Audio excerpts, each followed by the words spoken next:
ஆண்டவர் நம்மை ஒரு அடுத்த உயர்வுக்கு நேராய் கர்த்தர் கொண்டு போகிறார்.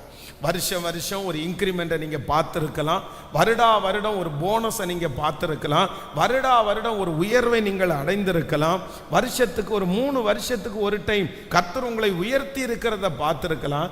ஆனால் ஆண்டவர் வாக்கு கொடுக்கிறார், ஜெபம் முடியும் போது ஒன்று நடக்க போகிறது. கர்த்தர் உங்களை நாளுக்கு நாள் கர்த்தர் ஆசீர்வதிக்க போகிறார். ஆமேன். டெய்லி ஆண்டவர் நம்மை ஆசீர்வதிக்க போகிறார். எப்படிப்பட்ட ஒரு வழியை ஆண்டவர் நமக்கு திறப்பார் அப்படின்னு தெரியாது. உங்களுக்கு ஒரு பிஸ்னஸ் ஆண்டவர் தருவாரா, இல்லை ஒரு வேலையை ஆண்டவர் தருவாரா, இல்லைன்னா ஏதோ ஒரு டெய்லி ஒரு வருமானம் வருகிறது போல ஒரு உயர்வை ஆண்டவர் தருவாரான்னு தெரியல. ஆனால் கர்த்தர் வாக்கு கொடுக்கிறார், நீங்கள் நாளுக்கு நாள் விருத்தி அடைய போகிறீர்கள்.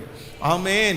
இனி உங்களுடைய சம்பளங்கள் நாளுக்கு நாள் நீங்கள் அதிகமாகிறதை பார்ப்பீர்கள். உங்க வருமானத்தை ஆண்டவர் நாளுக்கு நாள் உயர்த்துகிறதை உங்களுடைய கண்கள் காணும்.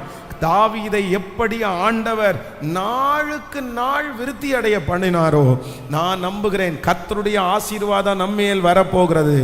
நாளுக்கு நாள் ஒரு அற்புதத்தை, ஒரு உயர்வை, டெய்லி ஒரு உயர்வை கர்த்தர் நம்மை காண பண்ண வல்லவராய் இருக்கிறார்.